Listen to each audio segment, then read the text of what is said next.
Hello everyone जी। तो इस video में हम लोग बिहार पुलिस के लिए यहाँ पे जीके के यहाँ पे लगभग 60 प्रश्नों को सॉल्व कराएंगे, जो कि सारे प्रश्न आपके एग्जाम के लिए मोस्ट इंपॉर्टेंट होंगे। तो आइए इस वीडियो को बिना किसी देरी के शुरू करते हैं। जी तो वीडियो को शुरू करने से पहले मैं आपको बता दूं कि यदि आप मेरे चैनल पर नए हैं तो चैनल को सब्सक्राइब कर लीजिएगा और बेल आइकन को प्रेस कर लीजिएगा, ताकि मेरे हर वीडियो को नोटिफिकेशन सबसे पहले आप तक पहुँचे। तो मैं आपको बता दूं कि बिहार पुलिस का डेट जो घोषित कर दिया गया है 24 सितंबर को आपका एग्जाम होने वाला है। इस डेट को अपने ध्यान में रख के अपना तैयारी आप अच्छे से जोरों शोर से करते रहिए। तो चलिए इस वीडियो को शुरू करते हैं आपके सामने। जी तो मैं आपको यहाँ पे बता दूं कि यदि आप इस वीडियो को देख रहे हैं तो वीडियो को बिना स्किप किए हुए फुल वॉच जरूर कीजिएगा, क्योंकि इसमें सारे प्रश्न इंपॉर्टेंट है और इन सारे प्रश्नों को आप मॉक टेस्ट के रूप में लगाइए और अपना आंसर कमेंट जरूर कीजिए कि आपका कितना सही हुआ था। तो आइए शुरू करते हैं। यहाँ पे पहला प्रश्न आपके सामने यहाँ पे दिया हुआ है, देख सकते हैं यहाँ पे आप। जी देखिए, पहला प्रश्न आपसे यहाँ पे पूछा हुआ है कि राष्ट्रीय ध्वज की लंबाई और चौड़ाई का अनुपात कितना होता है। आपके सामने यहाँ पे 4 ऑप्शन दिया हुआ है, 2:2 या 2:3 या 3:2 या 2। तो इसका आंसर यहाँ पे जो हो जाएगा, आपका आंसर यहाँ पे सी से हो जाएगा। 3:2 होता है, तो आंसर यहाँ पे सी से हो जाएगा। चलिए यहाँ पे दूसरा प्रश्न देखते हैं। जी हाँ, तो दूसरा प्रश्न देखिए, यहाँ पे पूछा आपसे कि राष्ट्रीय ध्वज तिरंगे का सफ़ेद पट्टी किस बात का संकेत करता है। तो जो झंडे में सफ़ेद पट्टी होता है ना, वो किसको संकेत करता है। तो मैं आपको बता दूं कि सफ़ेद जो पट्टी होता है वो शांति और सत्य को सूचित करता है। तो इसका आंसर यहाँ पे ऑप्शन सी से हमारा हो जाएगा। चलिए नेक्स्ट प्रश्न देखते हैं यहाँ पे। जी तो तीसरा प्रश्न देखिए, आपसे यहाँ पे पूछा है कि राष्ट्रीय ध्वज तिरंगे का हरा रंग क्या दर्शाता है। देखिए हरा रंग क्या दर्शाता है, तो हरा रंग जो है ना वो यहाँ पे विकास और उर्वरता को दिखाता है। देखिए ध्यान से, तो आंसर हमारे यहाँ पे ऑप्शन बी से हो जाएगा। हरा रंग हरियाली को दर्शाता है, तो यहाँ पे बी से हो जाएगा। चलिए अगला प्रश्न देखते हैं यहाँ पे। जी तो देखिए यहाँ पे 4 नंबर का प्रश्न आपसे यहाँ पे पूछा है कि राष्ट्रीय ध्वज तिरंगे के चक्र में कितनी तिलियाँ होती हैं। तो हमारे झंडे के जो बीच में चक्र जो होता है उसमें कुल कितनी तिलियाँ होती हैं, तो उसमें 24 तिलियाँ होती है। देखिए ध्यान से, तो आंसर यहाँ पे हमारा ऑप्शन सी से हो जाएगा। आपसे कभी कभी पूछता है कि 24 जो तिलियाँ होती है ना, इनका कलर कैसा होता है, ये किस रंग के होते हैं, तो नीला रंग के होते हैं। देखिए ध्यान से, याद रखिएगा नीले रंग का होता है। चलिए अगला प्रश्न देखते हैं यहाँ पे। जी तो यहाँ पे नेक्स्ट प्रश्न आपसे यहाँ पे पूछा हुआ है कि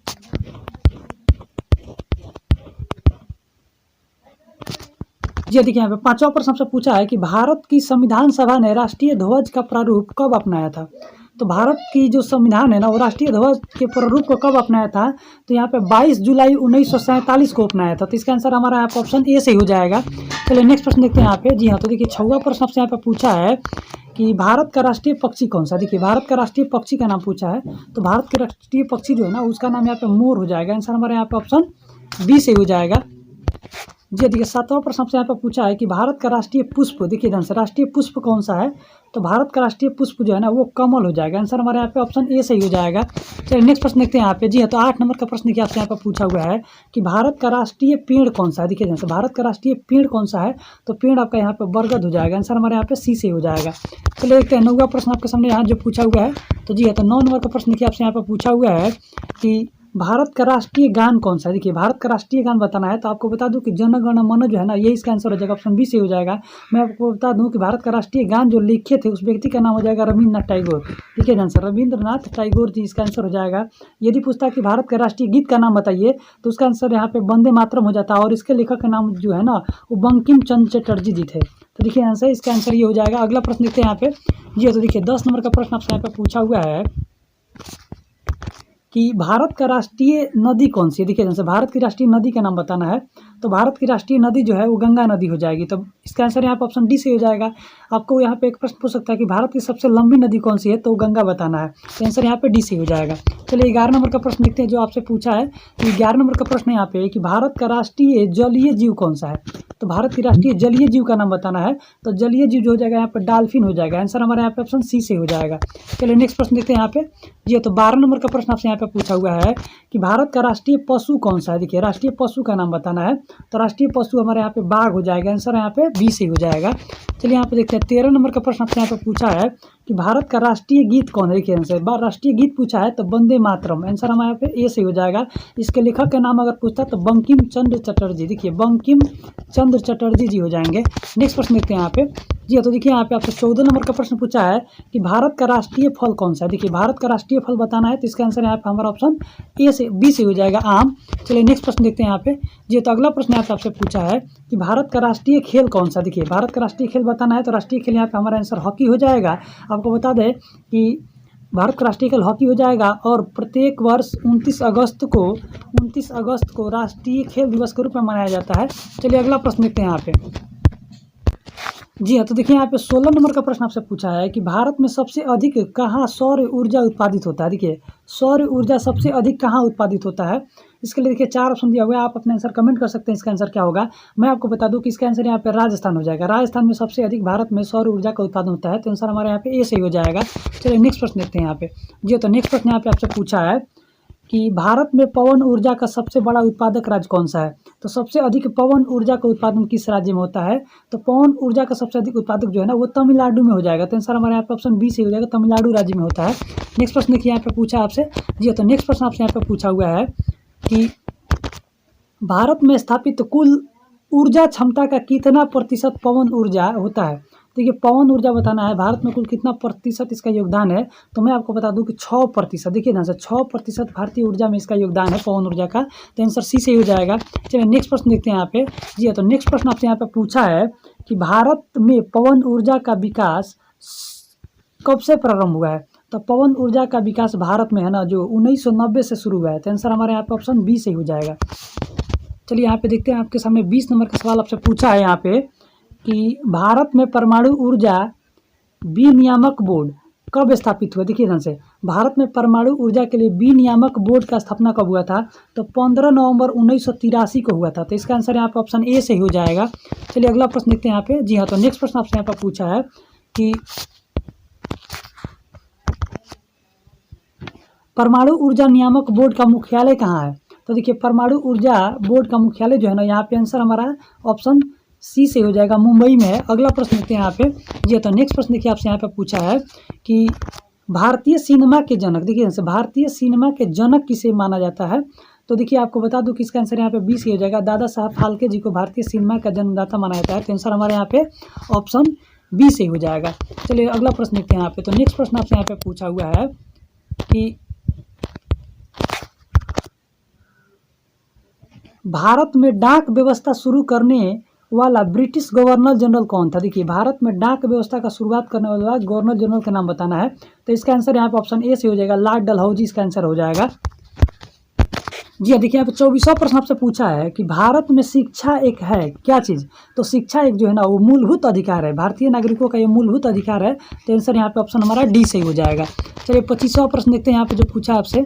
जी तो 25 नंबर का प्रश्न आपसे यहाँ पे पूछा हुआ है कि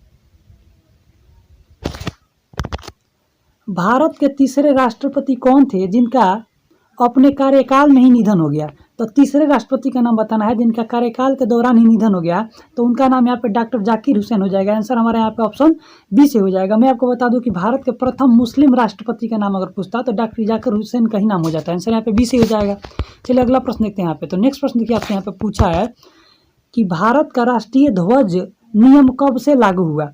तो भारत का राष्ट्रीय ध्वज नियम जो है ना वो कब से लागू हुआ, तो 2002 से शुरू हुआ। देखिए ध्यान से हमारा आंसर यहाँ पे ऑप्शन सी से हो जाएगा।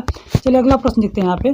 जी तो नेक्स्ट प्रश्न आपसे यहाँ पे पूछा हुआ है कि कौन सी नदी दक्षिण भारत की गंगा कहलाती है। देखिए दक्षिण भारत की गंगा के नाम से किस नदी को जाना जाता है, तो इसका आंसर यहाँ पे गोदावरी नदी हो जाएगा। आंसर हमारे यहाँ पे ऑप्शन सी से हो जाएगा, गोदावरी नदी को दक्षिण भारत की गंगा के नाम से जाना जाता है। चलिए यहाँ पे 28वां प्रश्न देखते हैं आपसे पूछा यहाँ पे कि प्रतिवर्ष भारत का बृहत्तम पशु मेला, देखिए ध्यान से भारत का सबसे बड़ा पशु मेला कहाँ लगता है। तो मैं आपको बता दूं कि सोनपुर का मेला, याद रखिएगा एशिया का सबसे बड़ा मेला है ये सोनपुर का मेला लगता है। ऑप्शन डी से हो जाएगा। चलिए नेक्स्ट प्रश्न देखते हैं यहाँ पे। तो अगला प्रश्न यहाँ पे आपसे पूछा है कि भारत का बोस्टन किसे कहा जाता है। देखिए भारत का बोस्टन किसे कहा जाता है, तो भारत का बोस्टन जो है ना वो अहमदाबाद को कहा जाता है। तो आंसर हमारे यहाँ पे ऑप्शन ए से हो जाएगा। नेक्स्ट प्रश्न देखते हैं यहाँ पे। जी हाँ, तो 30 नंबर का प्रश्न आपसे यहाँ पे पूछा है कि ग्लोब पर कर्क रेखा भारत के कितने राज्यों से होकर गुजरता है। देखिए ध्यान से कर्क रेखा जो है ना वो भारत के कितने राज्यों से होकर गुजरता है ये बताना है। तो ये हमारा 8 राज्यों से होकर गुजरता है। तो आंसर हमारे यहाँ पे ऑप्शन बी से हो जाएगा। चलिए नेक्स्ट प्रश्न देखते हैं यहाँ पे। जी तो नेक्स्ट प्रश्न आपको मैं बता दूं यहाँ पे कि 31 नंबर का प्रश्न पूछा है कि भारत के निम्न में से किस राज्य में पुरुषों की संख्या स्त्रियों से कम है। देखिए ध्यान से सबसे अधिक स्त्रियों की संख्या किस राज्य में है, तो केरल में। देखिए ध्यान से आंसर यहाँ पे हमारा ऑप्शन सी से हो जाएगा। नेक्स्ट प्रश्न देखते हैं यहाँ पे। तो अगला प्रश्न आपसे यहाँ पे पूछा है कि भारत में सबसे ऊंचा बांध भाखड़ा बांध किस नदी पर बना है। देखिए ध्यान से भारत में सबसे ऊंचा बांध जो है भाखड़ा बांध वो किस नदी पर बना है, तो इसका आंसर यहाँ पे सतलुज हो जाएगा। आंसर हमारे यहाँ पे बी से हो जाएगा। जी अब देखिए 33 नंबर का प्रश्न आपसे यहाँ पे पूछा है कि भारत की पहली आयरन स्टील कंपनी कहाँ स्थापित की गई थी। देखिए आयरन स्टील कंपनी की स्थापना सबसे पहले भारत में कहाँ पे हुआ था, तो जमशेदपुर में। बता दो आपको कि झारखंड में पड़ता है, तो आंसर हमारे यहाँ पे ऑप्शन ए से ही हो जाएगा। चलिए अगला प्रश्न देखते हैं यहाँ पे। जी तो नेक्स्ट प्रश्न देखिए आपसे यहाँ पे पूछा है कि भारत का कौन सा राज्य शक्कर का कटोरा यानी कि चीनी का कटोरा कहा जाता है। तो आपको मैं बता दूं सर्वाधिक मात्रा में चीनी जो है उत्तर प्रदेश में उत्पादित होता है, इसलिए इसको यहाँ पे आंसर डी से हो जाएगा। चलिए नेक्स्ट प्रश्न देखते हैं। आपको यहाँ मैं बता दूं कि सर्वाधिक मात्रा में देखिए ध्यान से अंडे का टोकरी किस राज्य को कहा जाता है, तो आंध्र प्रदेश हो जाएगा। अंडा की टोकरी से कहा जाता है, देखिए ध्यान से याद कर लीजिएगा यहाँ से ये। चलिए नेक्स्ट प्रश्न देखते हैं यहाँ पे जो पूछा आपसे। जी तो 35 नंबर का प्रश्न आपसे पूछा है कि भारत में कितने राष्ट्रीय राजमार्ग हैं। देखिए ध्यान से भारत में कुल राष्ट्रीय राजमार्गों की संख्या पूछा है, तो 228। आंसर है यहाँ पे हमारा ऑप्शन डी से ही हो जाएगा। चलिए देखते हैं यहाँ पे 36 नंबर का प्रश्न आपसे यहाँ पे पूछा है कि भारत का एकमात्र स्थान जहाँ टीन पाया जाता है। देखिए ध्यान से टीन भारत में एकमात्र स्थान है, तो आपको बता दूं कि हजारीबाग। आंसर यहाँ पे बी से ही हो जाएगा। चलिए अगला प्रश्न देखते हैं यहाँ पे। तो जी हाँ तो 37 नंबर का प्रश्न आपसे यहाँ पे पूछा हुआ है कि वह नदी घाटी जिसे भारत का रूर के नाम से पुकारा जाता है वो कौन सा है। तो देखिए ध्यान से भारत का रूर के नाम से पुकारा जाने वाला नदी घाटी का नाम बताना है, तो मैं आपको बता दूं कि दामोदर नदी। देखिए ध्यान से आंसर हमारे यहाँ पे बी से ही हो जाएगा। चलिए अगला प्रश्न देखते हैं यहाँ पे। जो तो नेक्स्ट प्रश्न देखिए आपसे यहाँ पे पूछा हुआ है कि भारत में किस राज्य को भारत का खाद्यान्न भंडार के रूप में जाना जाता है। भारत में खाद्यान्न भंडार के रूप में किस राज्य को जाना जाता है, तो पंजाब को जाना जाता है। तो आंसर यहाँ पे हमारा ऑप्शन बी सही हो जाएगा। चलिए 39वां प्रश्न देखते हैं जो पूछा आपसे यहाँ पे। तो 39 नंबर का प्रश्न आपसे पूछा है कि शांत घाटी किस राज्य में स्थित है। देखिए शांत घाटी जो है वो किस राज्य में स्थित है, तो आपको मैं बता दूं केरल राज्य में स्थित है। साइलेंट वैली के नाम से इसे जानते हैं, तो ऑप्शन हमारे यहाँ पे सी से हो जाएगा। चलिए अगला प्रश्न देखते हैं यहाँ पे। जी हाँ तो 40 नंबर का प्रश्न आपसे यहाँ पे पूछा है कि मदुरई जो एक स्थल है मदुरई ये किस राज्य में स्थित है। तो आपको बता दूं कि मदुरई जो है ना तमिलनाडु में स्थित है। तो आंसर यहाँ पे हमारा ऑप्शन ए सही हो जाएगा। चलिए 41वां प्रश्न देखते हैं यहाँ पे जो पूछा आपसे। तो 41 नंबर का प्रश्न आपसे यहाँ पे पूछा हुआ है कि भारतीय वनस्पतिक सर्वेक्षण का मुख्यालय कहाँ स्थित है। तो भारत में वनस्पति सर्वेक्षण मुख्यालय कहाँ स्थित है, तो आपको बता दूं कि लखनऊ में स्थित है। तो आंसर यहाँ पे हमारा ऑप्शन बी सही हो जाएगा। मैं आपको बता दूं कि नवाबों का शहर के नाम से भी इसे लखनऊ को जाना जाता है। चलिए अगला प्रश्न देखते हैं। जी तो नेक्स्ट प्रश्न यहाँ पे आपसे पूछा हुआ है कि भारत में ऊर्जा का सर्वाधिक महत्वपूर्ण स्रोत क्या है। तो भारत में सबसे अधिक मात्रा में जो ऊर्जा का मतलब स्रोत है वो कोयला हो जाएगा। आंसर यहाँ पे हमारा ऑप्शन बी सही हो जाएगा। चलिए नेक्स्ट प्रश्न देखते हैं यहाँ पे। जी हाँ तो देखिए 43वां प्रश्न पूछा आपसे कि राष्ट्रीय विज्ञान दिवस किस दिन मनाया जाता है। तो राष्ट्रीय विज्ञान दिवस जो है ना वो 28 फरवरी को मनाया जाता है। तो आंसर हमारे यहाँ पे बी सही हो जाएगा। चलिए नेक्स्ट प्रश्न देखते हैं यहाँ पे।